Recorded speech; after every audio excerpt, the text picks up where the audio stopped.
లేదండి, నేను బ్రతకలేనండి, అసలు ఇది లేకపోతే నాకు బ్రతికే లేదండి అన్నోళ్ళు ఎవరన్నా రెండమ్మా, నిజంగా దండం పెడతాను నేను. నాకు అది సంతోషం, దేవుడికి అది సంతోషం. ఇది అంటే నాకు వ్యసనం, ఇది వ్యసనం ఉండాలి.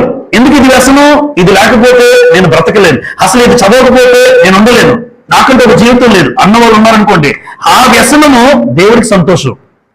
లోక సంబంధమైన వ్యసనాలు అవి లేకపోతే నేను ఉండలేను, ఇది తీసేయండి. తల్లిదండ్రులను చంపేసిన వాళ్ళు ఉన్నారు ఈరోజు, కుమారులు కూతుళ్ళు. ఇది తీసేయండి మీరు, 10 నిమిషాలు ఊరికి అలా ఇసురు కొట్టాలి భూమికి అసలు దీన్ని.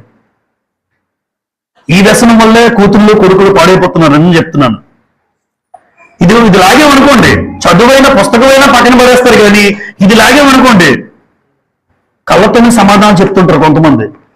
గుడ్లు పీకేయాలంటాను నేనైతే, ఆ గుడ్లు పీకేయాలి.